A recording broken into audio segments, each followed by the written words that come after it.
Welcome to The Pestle, reviewing and breaking down movies to look for insights into the movie-making process. Hosted by Clickbait. 5 things you wouldn't believe about Christopher Nolan. And number 3 will shock you. Now, let's dim the lights and start the show. Welcome everybody to The Pestle. Today's show is brought to you by Mosbius Designs. Sculpting the skylines of New York City and York, North Dakota, Mosbius Designs. Welcome everyone to The Pestle. I am Wes. And I am Todd. And we're filmmakers. I'm a writer. Todd's a full-time musician and voiceover actor. Sorry, I don't know if full-time is perfectly accurate there, but you've been doing music for long enough. It feels like it's full-time. And we use all of that, and we're both actors. Todd just finished wrapping a 7-day shoot. No, I don't know how long it was. It probably felt like it was 7 days. It did. And we use all of that, of course, to analyze and talk about films. And I love hearing stories. Todd was just telling me off the air about this project you worked on, and it was, several days of shooting, and it got to the point where, because of behind the scenes things going on, like, it wasn't about the money anymore, if it ever really was. A lot of short films are really just about the creative process and building up your portfolio and your resume and working on your craftsmanship. And hearing how that went was really cool, because those are all the right motivations to be doing this. I mean, short films really are never about getting paid. It's pretty much always about how can I, get my head above the water or get noticed, put together a portfolio that can get me that big project or get me into the next stratosphere, get me into the room to pitch my ideas or whatever. So I guess just to boil it down, what was that experience like of just being on set with people who were there to let the best idea win, weren't clocking hours? It was really just, what do we need to get done? Yeah. Give us a little bit of that insight, man.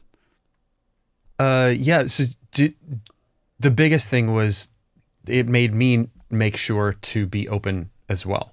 So, you go into a situation and you don't know if there's going to be somebody who is running the show and saying this is how it goes, or this is the way it is. And when that doesn't exist, when it's more open, it makes, at least in my situation, it made me really think about, okay, now I need to be open. It can't be, I'm going to fill that quote unquote void of direction and say, this is what it should be. It's, okay, she's making a suggestion. What if that's the way we go? Okay, well, if that's the way we go, then maybe I should be like this, taking it in and responding to it, to a suggestion, rather than saying, this is what I think. And, so it felt good to be open and okay with whatever the final suggestion is, even if it's not my idea, and it helps that I didn't write it, right? Maybe if I wrote it, I might feel a little bit more ownership, but even from the writer, that didn't exist. So it's just kind of like freeing and fun. I mean, honestly, it was just fun. So anytime something didn't work, we just stopped for a second. We're like, okay, what about this? Okay, that could definitely work. Like, what if he's more? What if this take is more introspective? And he's really thinking about something else, even though he's looking at this thing. Okay, let's see how that plays. Okay, yeah, that plays really well. Like do a take or something. And it helps that you're not shooting on film. Right? You're shooting on film, you kind of, you got to make sure exactly how it goes. We've done that project before. Oh my God, we got 7 seconds of film left. So you get one take in you. And then shooting on anamorphics is just, it's so beautiful. It's so butter. Beautiful. Yeah. So that's really it. It really opened me up more than anything to be like, okay with my idea not being the one that wins, quote unquote, the one that we go with, or that works. It's so cool because you start working on a project, whether you're writing and directing or stepping in, later on down the process, and everyone comes to the project with their own idea of what this thing is going to be. Like, not just the writer or the director, let alone if someone is writing and directing, but even as an actor, I'm reading a script and I'm like, oh, I understand. Like, and then you start rehearsing or you get on set and you're like, oh, this is different. What am I missing? Oh, it's a tone thing. The tone is different in reality than what I was imagining in my head. I imagine this being kind of very friendly, and actually there's a more severe tone. And so that's going to impact the way I'm reading, all the dialogue and the way I'm interacting with the people that I'm around. And that's so cool because, yeah, that might be the quote unquote right tone, but as a director, you also might see someone do something that was not in your head and you're like, oh, wait, that's actually amazing. I'm so glad there's another human being thinking and investing their emotional, bandwidth into this thing, because there's new ideas, and now it becomes more than the sum of its parts. The collaborative process is such a exponential process if you allow it to be, and sometimes it needs to be an auteur's medium, and it really needs to be one person handling the thing and saying, no, I have a vision for this thing, and it really needs to be this specific thing, or else it just doesn't work. And that's cool, but other times it's not that at all. Like, I've been hearing more and more stuff about Nolan. 5 things you didn't know about Nolan. And one of them that I didn't know was how he really doesn't overly direct his actors. He kind of lets people come in and do what they do. And he's like, cool, moving on. I was like, do you not want to give me any notes? We're moving on. Like, it's fine. Yeah. And that's a lot of trust. And it also helps when you can have a Gary Oldman or, Matthew McConaughey or Anne Hathaway. Like, that probably means you don't need to do a lot of directing, because they're already at the top of their game. They're coming prepared. You don't have to worry about whether or not they're off book or they've thought about their character. Like, that's just what they do, not because they get paid to, because they love the craft so much. They got good at it enough to be there on set in the first place. And that's also part of your homework as a filmmaker. But like, generally, it's just a really cool process that everyone gets to put their hand in. Play in your sandbox, and you build a sandcastle together, and suddenly what you thought was going to be the castle becomes, a really cool house in the middle of Connecticut. Yeah. So, yeah. I mean, he was doing a rewrite. He completely rewrote the script the night before I got there. Whoa. Complete, well, when I say completely, I mean like the meaning of everything did a complete change. And it was because we were going back and forth, he and I and well, kind of her, but he and I were going back and forth, and I was saying, man, I'm seeing him as, my character as, as this, like the relationship between him and his wife is like this. And he's like, oh my God. And he took that and he changed the script, like the meaning of the script. And so when we actually, it was 2 nights before. So on our text thread, the actress I was working with, she was like, this new rewrite, it's more, it's less anger between them, and it's more like longing and love, and but like almost like a wall. And he said, yeah, that's what I want to do for sure. Like, because we had this conversation, because it's easy to be mad at somebody, it's a lot harder to be mad at a situation and love somebody but be disconnected, and to write that on a page, right? And so we completely changed it. And he was totally cool with doing that and did that. And everybody pivoted. So the lighting changed, the setups changed, the way we approached it changed. It just felt, I don't know how it's going to come out, man. Like when you see a final edit, you're just like, oh, that's not how I was seeing that. I don't know. But we were just he and I were in such communication throughout the whole writing process. I felt like I was like, yeah, I became very invested in it because he was listening to me. I was listening to what he was wanting to put on the page, and I was literally just telling him, oh, this is how I read this. Mm-hmm. And I wasn't telling him change anything. I was just saying, this is how I'm reading this and seeing this. And oh, what if he's thinking this at this moment? And he would take that and put that into the script. He did like 4 rewrites before we did the shoot. And it was really cool to be part of that, but not be the writer. Like, it was from an completely outside perspective, saying, I like this, and this is how I read it, and that altering how it comes out was really cool. You know, I wasn't saying I don't like it. I wasn't saying change it. I was just saying this is how I read it. And he was taking that and like putting it into effect. And it also helps that like it's not a feature film where you're doing like big rewrites. It's, you know, a 5-minute, 6-minute short. Right. You can take a lot more risk when the stakes are a lot lower. 100%. Yeah. And really a lot of it was removing dialogue.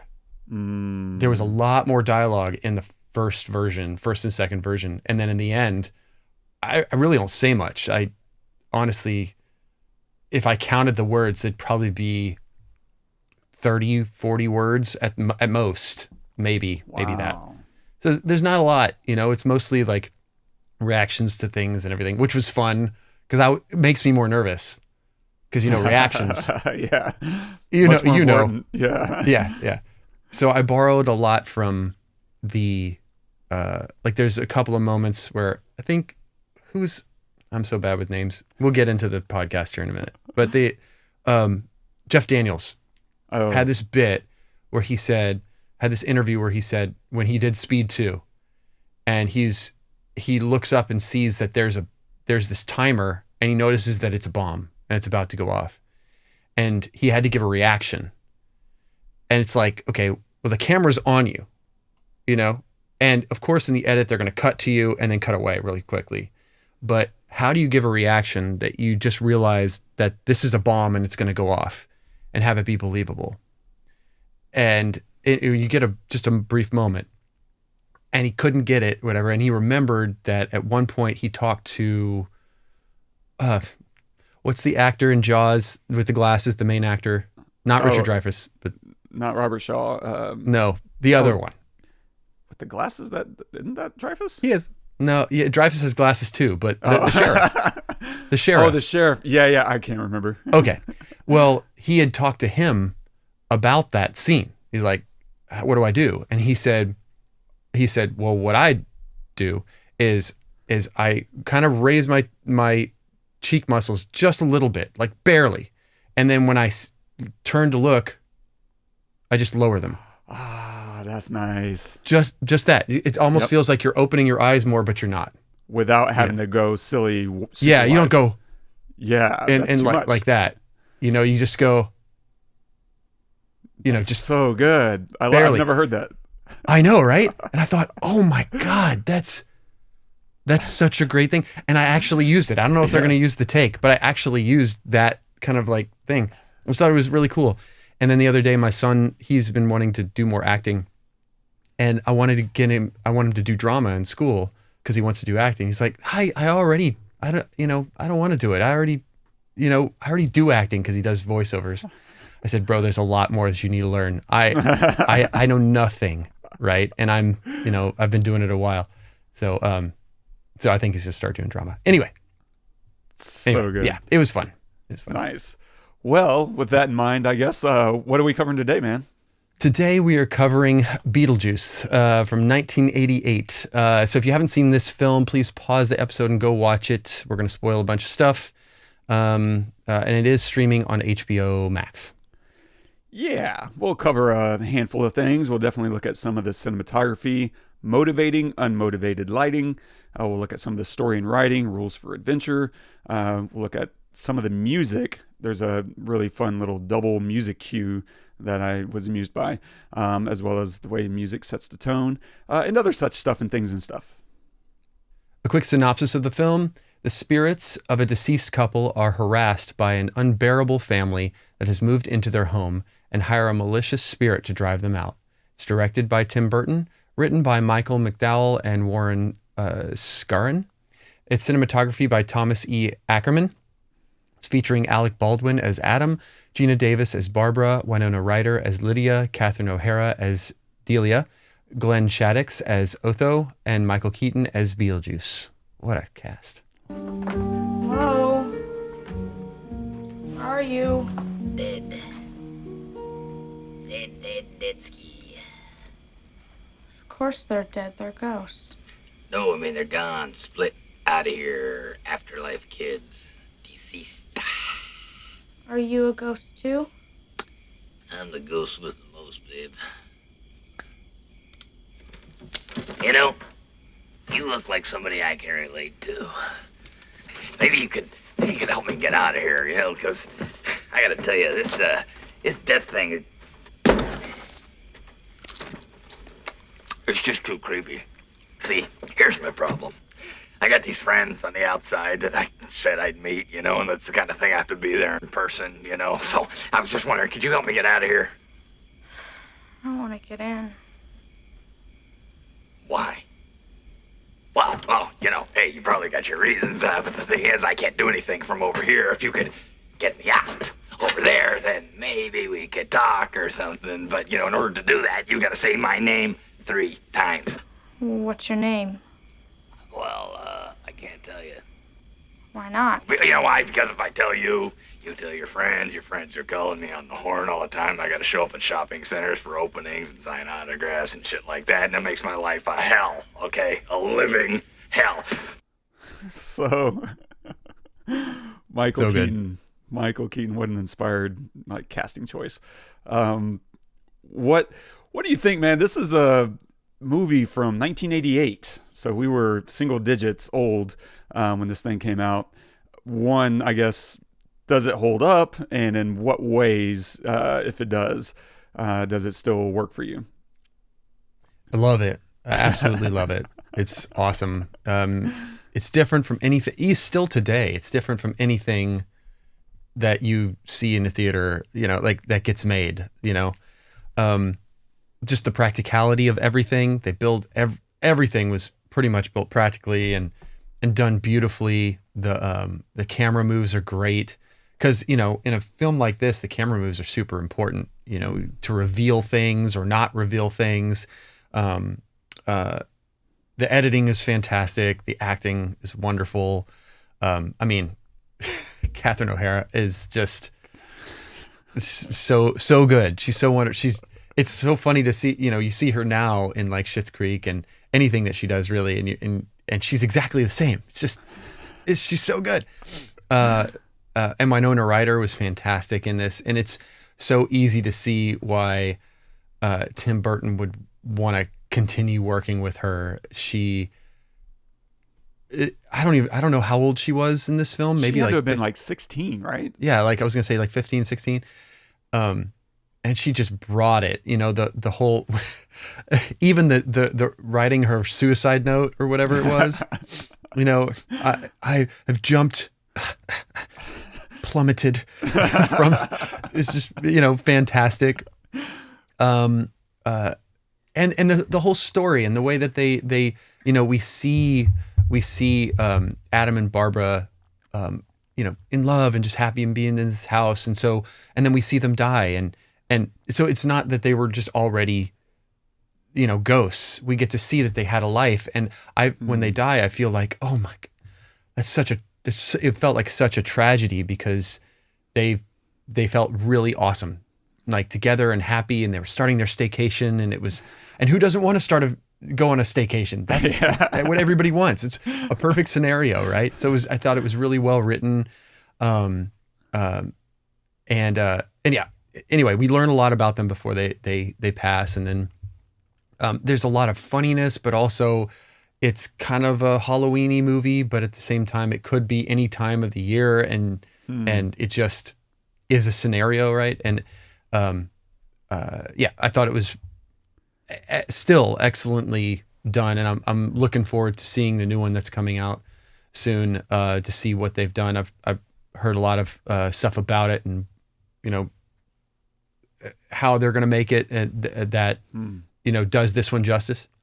And Michael Keaton, I mean, just the best, you know, I mean, honestly, rivals like a Robin Williams to me, you know, cause you look at Beetlejuice and you think, okay, he's kind of, you know, the genie from Aladdin, over the top, you know, doing all this random things, you know, changing his outfit at one point to look just like Adam, to be, look, we're brothers, you know, like, and what he puts on this character with the voice and, you know, the way he does this kind of Beavis and Butthead lip, where, you know, he talks through his teeth like this, and it's just, that's pre Beavis and Butthead, you know? So I thought it was just really, really beautiful. And that he's not really on the screen very much. That surprised me. Yeah. Yeah. There's only 15 minutes or so, maybe a little bit more, where he's actually on the screen, and I thought that was really a good call. It's not again, we talked about this beforehand. It's not necessarily about Beetlejuice. It's about these characters who are trying to learn to live in this as being ghosts, and the interactions that ensue, right? And he's just a conduit that gets us to the end, in a way, which is surprising because it's called Beetlejuice. Yeah. So, anyway, I love it. I thought the acting was great, directing is fantastic. The vision that Tim Burton has is so strong in every movie that he does that you either like it or you hate it. It's very, I would say, I think it's kind of polarizing. I don't think anybody could be like, yeah, it's pretty good. I feel like you either really get it and you like it, or especially now since he's done many films and you kind of know, okay, this is his style. Yeah. So anyway, I love it. Dude, that's so cool. Yeah, I haven't seen it, since I was a kid. I was probably in junior high the last time I watched this thing, and was just not expecting. There's so much that happens that I remembered, but it meant so much more when I was a kid because it felt so much more intentional and like it was obvious. Like, I don't know, the things that kind of jumped out to me was, as an adult watching this, a lot of the rules in this film are just rules for the sake of being rules. There's no like real backstory. There's nothing that ties it all together in an obvious way, plot wise, or even, built into the world in any kind of logical sense. Like, I have no idea why you have to say Beetlejuice's name 3 times. Like, it just is because it is. It's that way for the sake of adventure, I think. And there's all these other little things that I started putting together. Like at the dinner table, Otho mentions, people who commit suicide become civil servants, ha ha ha, and that's kind of a punchline. And then you're looking at the afterlife, and that's exactly what happened. Like everyone that's working, like the girl who cut her wrist, which is dark. There's so much weird dark humor in here for a PG movie. Yeah. Like he drops an F-bomb. We're seeing cut wrist. That woman clearly cut her own throat. The Juno, the civil servant, and all these weird little things, right? The flat pedestrian, which is really dark whenever you think about him, because that means he threw himself into traffic. Yeah. Stuff was different back in the 80s. Very different in the 80s. And that's so good. But yeah, I have no idea why we say his name 3 times. And then they summon him, and yet they get sucked into the model of the town instead of him being summoned to them, and then of course they have to dig him up for some reason, and he needs to get married to get out. And I'm not clear on what get out even means, if it means he gets to be alive or if it's just meaning like he gets out of his own little weird purgatory that he seems to be trapped in. And yeah, they get summoned, and this is the one part that made some sense as an adult. Like, they get summoned at the end by Otho, right? And he's doing that little seance, and they start aging and withering away. And, there's a little line of dialogue from Beetlejuice, like, I think they've exercised enough. It's like, oh yeah, that's right. They're gaining exercise, and that's like killing them. And they're going to go to whatever's after their little afterlife, which in that clip that we played is what Beetlejuice mentions. He's like, yeah, there's something else, or like, no, they're dead. Like, they go, no, that might've just been BS to loop Lydia into his own shenanigans.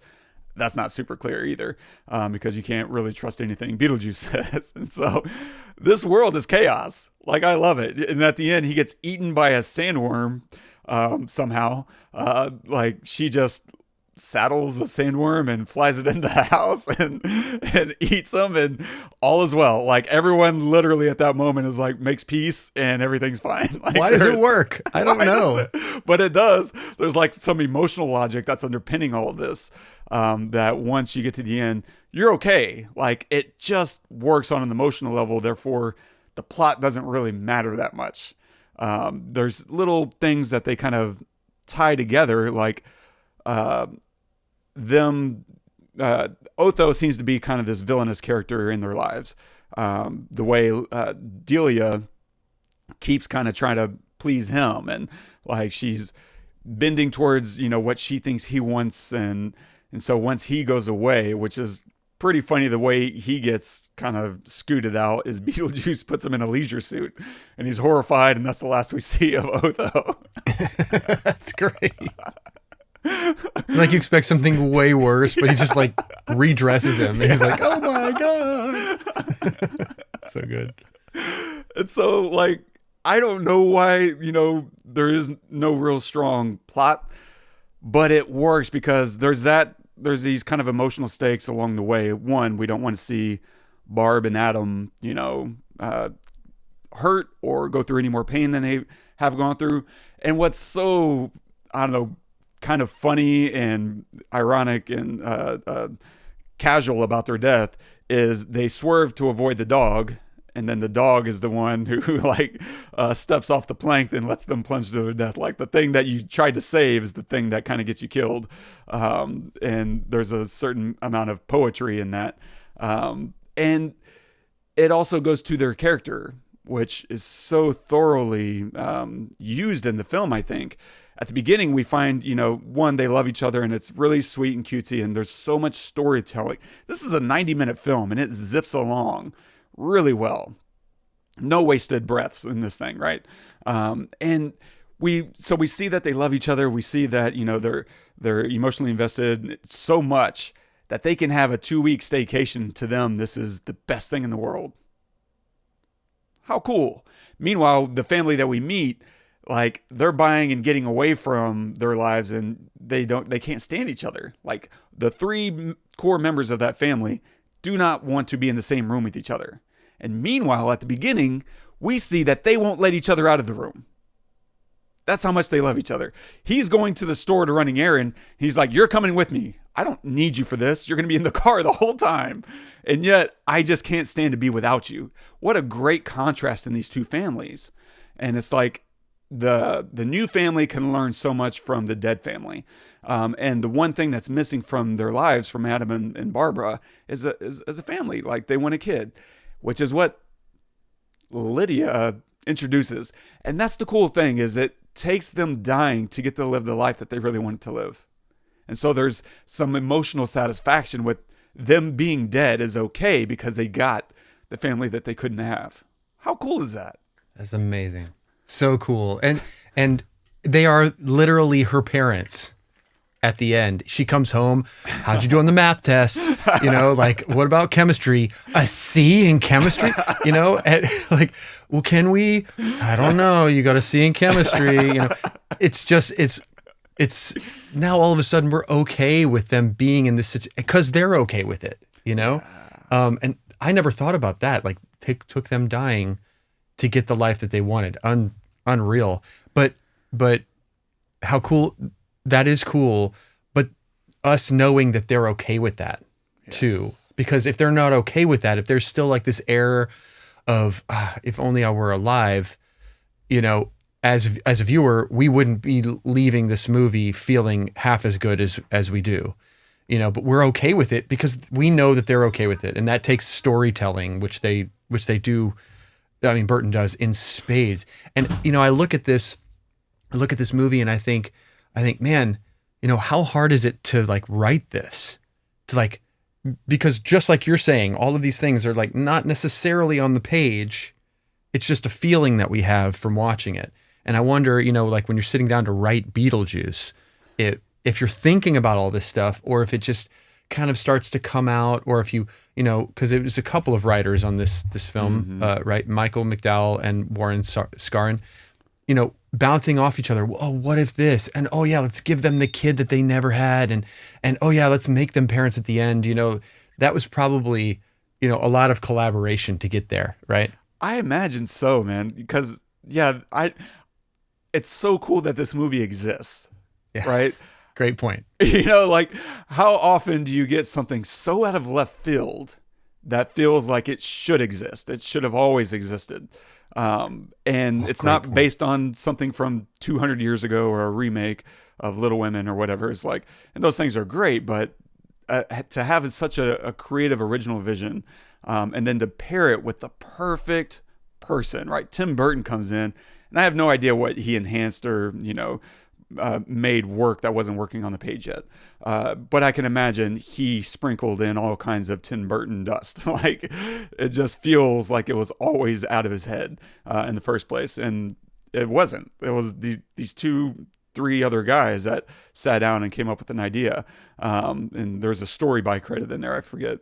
Michael McDowell and one other person. I forgot whose name that was. But, and yeah, and you get to the man, and that is my favorite moment of the film is her. And this is cool because she plays this character who's very dark, and right, my life is a big dark room. I am Winona. Strange and unusual. Yeah, Winona. Okay.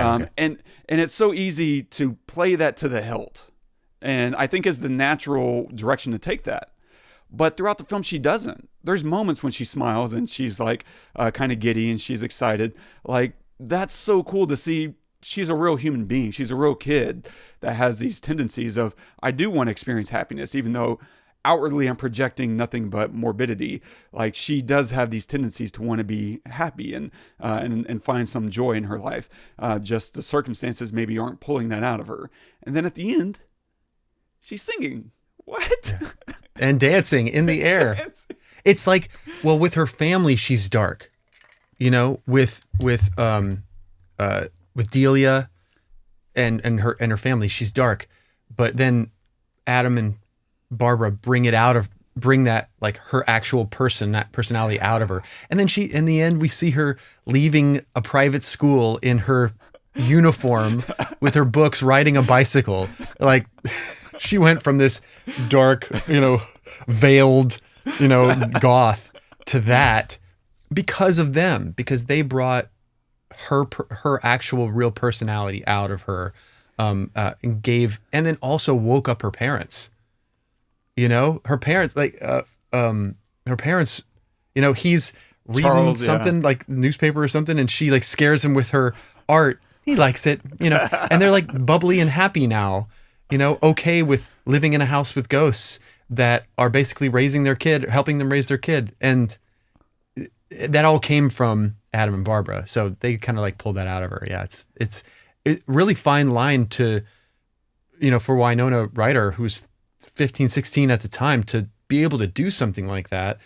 And for Tim Burton to know when to pull those moments out, right? When you're shooting this, is she kind of like coming out of her shell? Is she not? Is she definitely out of her shell now? Or is she laughing? Like when they're dancing at the table, when they're all dancing, you can see her smiling in the corner, right?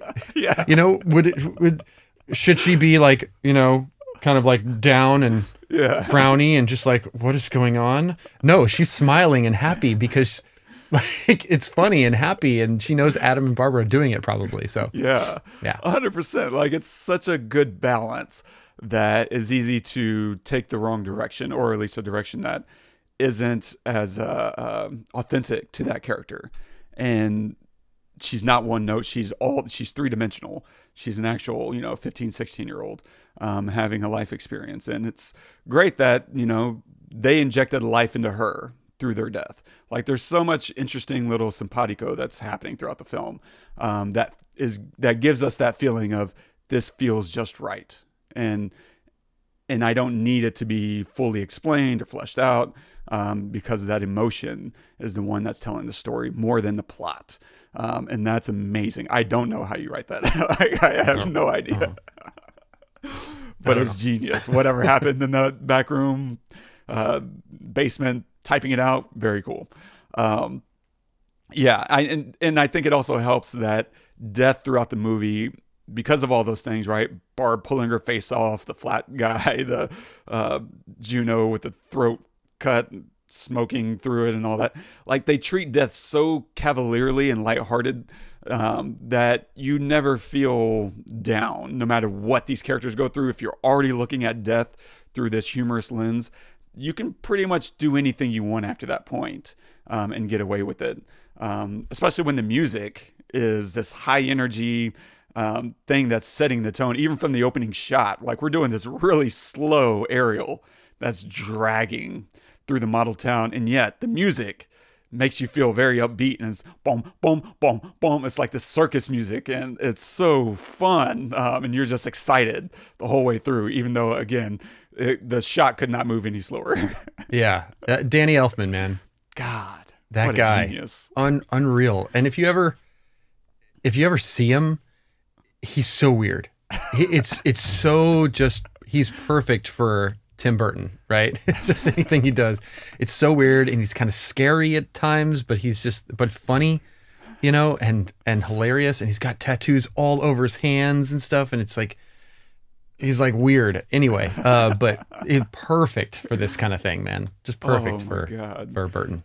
There is another little cue that he does that just amused the hell out of me. It's when they realize they're dead and they discover the book, and he picks up the book and he reads the cover, right? Handbook for the Recently Diseased. And it does this big dramatic cue, da-da, and she corrects him, deceased, but, and they do the cue again. Yes. So good. So good. It is so smart, because it's like, here's a dramatic reveal. Oh no, we got it wrong. Here's your dramatic reveal. Oops. Here you go. Yeah. That's so good. That's a great little like punchline that's just for music nerds, really. Like, Danny Elfman, if no one else got it, he did it for himself. Like, this is really funny for me. So you know what? I don't care. Here we go. And it's just really, really smart. Cinematography wise, there's a thing that they do a couple times, at least twice, if not more, throughout the movie, which is motivating unmotivated lighting. Normally, when you say motivated lighting, it's just a form of saying there's a obvious source where light is coming from, and therefore when something shifts in the scene, that light shifts as well. It all feels tied to the universe that you're looking at. And so if there's like a lamp on the table to the right of someone, then you have an excuse to put light on someone's face. And it's like, it feels like the light's coming from that lamp, though, even if you stop and think, there's no way that lamp is casting down, and yet the light is nice and soft and wrapping on their... It doesn't make any literal sense, but it feels right. One, because professionals are doing their job. But the big part of that is you gave an excuse for people to understand why that light is there in the first place. Great. That's motivating your light on a very fundamental level. Cool. Whenever they get to the door, they draw the chalk on the brick wall, draw the door handle, and she's like, you didn't think that would really work. And he's like, aha. One, I like that little writing moment because it's kind of easy to just let it work. He draws the door, he draws the door handle, and then he knocks, and then it opens. That's fine. That's adequate, and it works. But giving it that extra little zhush, right, where you're like, he steps back and he's like, nothing's happening. And then she challenges it, right? That's such a much more engaging scene that says, oh, actually, there's one more thing. And then it cues, like you have this physical thing that's visual and audio all at once that just makes it feel right. It's those little touches that make good writers good writers. Anyway, so he knocks, and then the door, we get a nice close-up of the door opening. They go from being like, we're looking at this two-shot of Barb and Adam, and they're nice and soft and evenly lit. It's very motivated from the window. And they go from that to nearly pitch black. Like when the door starts swinging open, there's this green light being cast from inside the other side of the door. It doesn't make any sense, right? The light should still be soft. Like the window didn't change. Nothing in that scene physically changed to make sense of why that light should suddenly go away and create space for that green light to punch through, which is what they're doing it for. They want to make sure that green light really comes on strong to give a supernatural feel for everything that's happening. And that's effectively why we don't really care, because it feels motivated by the mystery as well as the music signaling some dramatic shift in the story. So it feels right. Even if purely visually, it's inconsistent and doesn't make any logical sense. They're doing all these button pushing things, the sense of mystery, the music, and there's a camera move that happens along with all that. That feels like something should be changing. Therefore, let's remove the light so that we can create this new lighting situation. And now it feels right. The audience does not care because the journey is, telling us another whole other thing, and it needs to feel right. And the way you make it feel right is to change the lighting. That's really, really smart. They do the same thing in that clip that we played. If you look at it, he's doing this, sun tanning, light bed thing, UV thing, and it's red. And then he pulls off the glasses, and suddenly the red just goes away. Like they walk it off the scene. It's Great so point. Yeah. crazy, but it feels right because he's no longer tanning. This was a bit, and his whole world is full of oddities anyway. And he stands up, and now he's in this perfectly nice white light. And it works because the story, everything that's happening in the scene, it doesn't matter. And that's the kind of thing I would get in trouble with overthinking. And it's good to see the way these pros are doing it. It's like, it's okay. You can get away with these things if you know why you're getting away with it. And that scene, that's such a great scene too, because it feels like he's small. And it's not just because of the camera angle down on him. Like that, obviously that's part of it. But the lighting is so hard. Yeah. Right? Like Great if you point. were small, any amount of light is going to be a lot more light. So the lighting is super hard on him and like really harsh, not soft at all, like not like diffused at all. It's almost like a spotlight on him kind of, right? Yeah. And so I think that, maybe there's another reason why, but to me that's why, because it's super hard, because you're right, the red light goes away. It just goes away. He doesn't turn it off. Yeah. Right? I think we cut to her and then back to him and it's off or something. The light off or somehow. Okay. Well, it just feels like he's small because of the lighting, and it's from his left, which feels motivated from, I guess, the window, or there's a light source over there when she walks in the room. We notice a light source, but then not really anything else. We don't really see outside of that. So we just kind of remember that in our head. So the perspective that they do is super cool too. And I think that's one of the best examples of it. And it's a medium, it's not super wide. It's like, True. You see him, like all of him, but not much more than just this balcony that he's standing on, So it's just this little rectangle where we see, just this space, and it feels small. So yeah. Feels so small. The other cool thing that I like about the whole model situation is when they go inside the model that first time, Barb and Adam get pulled in. There's no sense of the outside world. Like if you look up, it's just a pitch black sky. And I love that because it's not about realism. It's about the surrealism that they're creating. Great point. Oh my God. It's so easy to just overthink that and like, no, we're creating a whole new mood here and it's supposed to feel like surreal. And, but when they do need like Beetlejuice to have a conversation, right, with like Lydia, they'll composite Lydia in, and they do a really nice job of that, of putting him in the foreground and her in the background, and she's leaning down. Like that takes a lot of R&D to figure out what's the right lens choice, what's the right lighting situation, how big does Beetlejuice need to be, and what lens are we using for that? Is it the same lens? All kinds of thoughts you have to have in order to make sure it feels right that she's leaning down and talking to a model. So much work, and it pays off. They just nailed it. So cool. The other little thing that I like, and you already kind of mentioned it, which was the reveals that they do on the wardrobes at the end. Because he switches, right? He's doing the whole marriage thing, and he's in his black and white Beetlejuice suit, and he turns, and we cut to a new angle, and it's a close-up, and we pull away to reveal that he's now in this corny 70s tux, and it's red. And I love that. And it's such an easy reveal. Start in on a close-up, pull out to reveal the wardrobe shift. And now you don't have to overthink it. And they do the same thing with Lydia, except she's not expecting it. And so that close-up and the pull out to reveal her red wedding dress allows her to show a reaction to her shift, like what's going on. And then she gets pulled over. There's so much physical acting that she gets to do just with the way you block the cinematography, block the camera work. And it's all working in harmony when everyone knows what they're doing and why they're doing it.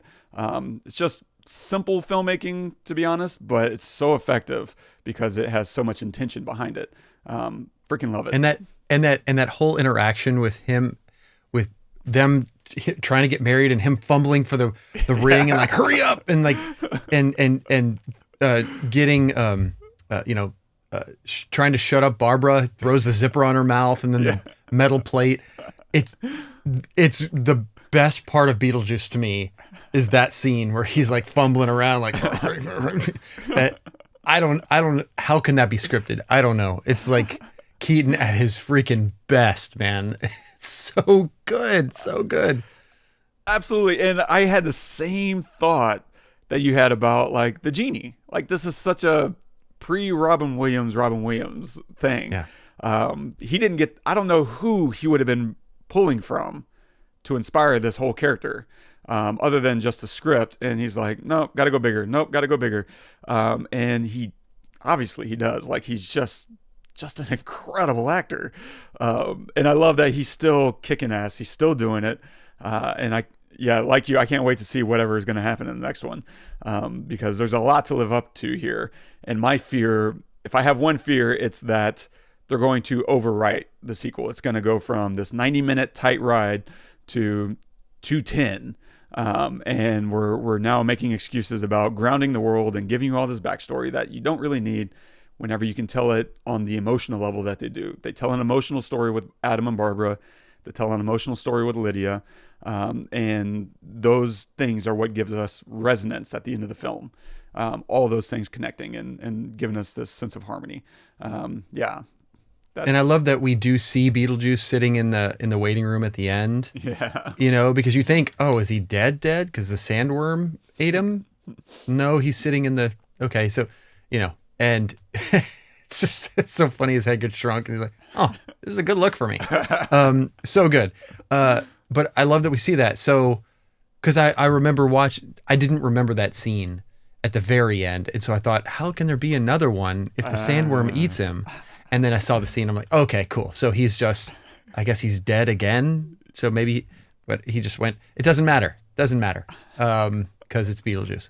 So yeah, I've seen a few things, but I'm not going to say them because I don't want to give anything away, but I've seen a few things about work concerns that Keaton had about doing a sequel, that he said, I'll only do it if these few things, and those were met. So I feel good about it, but we'll see. I don't know. I don't know much about it or know anything about the story, so I'm looking forward to it big time. Same. The only thing I've seen is the teaser when they originally released that, like last year or whenever. Okay. So I've seen more than that. Okay. I've seen more than that. Super excited. Looking forward to it. Nice. That's all I got, man. If I could have a full like 4-minute video of Winona Ryder floating in the air, singing and dancing, super happy. Yes. That's Agreed. my favorite. Oh my God. Cool. What are you going to recommend this week, man? Got to go with another Burton film. I don't know how we haven't done this, but I got to go with Edward Scissorhands. Nice. Fantastic. Another Winona Ryder. That's right. Right. But she's older. I guess maybe this was like she was 18 or something like that. I don't know. It's just a few years later, maybe 91 or something. I have no idea. But just another example of just this crazy world, a ridiculous story about a guy who has scissors for hands. What the hell, right? Why is this important? Why should this work or not work? The stakes are high. You hate people in it. You love others in it. It's one of probably my favorite Burton film, honestly. Johnny Depp is fantastic in it. Yeah. It's just beautiful on so many levels. And the set dressing is out of this freaking world. It is amazing. To me, it's Burton at his finest. And the storytelling is just so loving and beautiful and fantastic. So yeah, Edward Scissorhands all day long. Oh my God. I need to go rewatch that. I haven't watched that since I was a Same. kid. I haven't watched it in like 20 years, man. I got to watch it again. Well, that's on the docket. We'll get to that in the next couple months. I'm going to recommend another Winona movie. And this is her as like a young 20-something in Reality Bites. I started rewatching it last night and I was like, oh, this is fun. Like, you can't come in with a lot of expectations because it's really just a driftless or an aimless, group of people after college trying to figure out their way in life. And that's it. That's all you're going to get out of this thing. And so go in with, kind eyes, and I think you'll have a really fun time. It's capturing Houston in like the mid 90s, early 90s. Was it Houston? They're in Houston. It was. I remember that. I remember that coming out too and being so proud of it because I'm from Houston. That's right. Yeah, I was shocked. I was like, where are they at? Is this LA? And then at one point, someone finally says Houston. I was like, oh my God, that is the skyline. Yes. God. So I'm excited to finish watching that because it's also, Ethan Hawke. And you know what? I loves me some Ethan Hawke. 100%. Great point. So yeah, Reality Bites, and stay tuned for next week. We keep the party going with Beetlejuice, and see what Tim has cooked up for us there. And don't forget, leave us a note, subscribe, review, and if there's something you want us to cover, drop us a note and let us know. And you can comment on this episode at thepestlepodcast.com/Beetlejuice. And our quote of the day is from Tim Burton. You don't know whether chimps are going to kill you or kiss you. They're very open on some levels and much more evil in a certain way. That's such a Tim Burton quote. Like, what? I mean, you're not wrong, but what? Like, I love that because it's so, I get what he means. Like, you're in front of this creature and it looks friendly from a distance, like in pictures. You're like, oh, they're so cute. But you get next to it, and you can feel the chaos that can rest within it. Like, that thing can rip you to shreds. It's got the strength, it's got the power, and it's an animal. It looks like us. There's a certain uncanny thing that's happening there because of how, related we are to these things. And yet, you really don't know what's going on in there.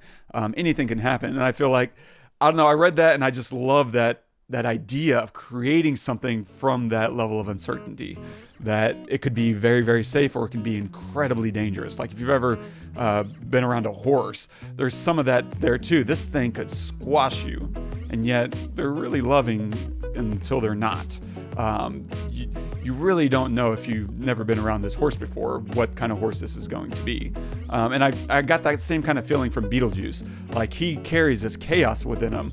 Like, on the one hand, he looks harmless, and then on the other hand, he could do anything from one moment to the next. It's fun until it's not. He's kind of this chaos agent that amused me. And so, I don't know, writing from that level of thought of there's a creature that could go either way, and letting it convince you one way or the other, and maybe being one thing until it's the other thing, is a really fun starting point for a character. Like, make him loving and then make him not. But you don't know from the beginning, he could be either way. That's a really fun starting point from, a creation standpoint. Yeah, that's what I liked about that quote. I was like, that's freaking crazy, but I know what he means. Yeah, I got nothing to add. I think you're spot on. I think it's very Burton-esque and yeah, beautiful and true. Nice. Time. Awesome. Well, I had a blast. I love this movie. Hopefully you guys enjoyed our kind of like picking apart of it. If you have a review of the podcast, please leave it. Subscribe to the channel, share it with your friends. All that stuff helps immensely. And if there's a film that you'd like to see us pick apart or talk about, or kind of like I don't know, pull more out of, please suggest it. Who knows? Maybe we'll do it one day. Until next time, I'm Todd. I'm Wes. Go watch some movies.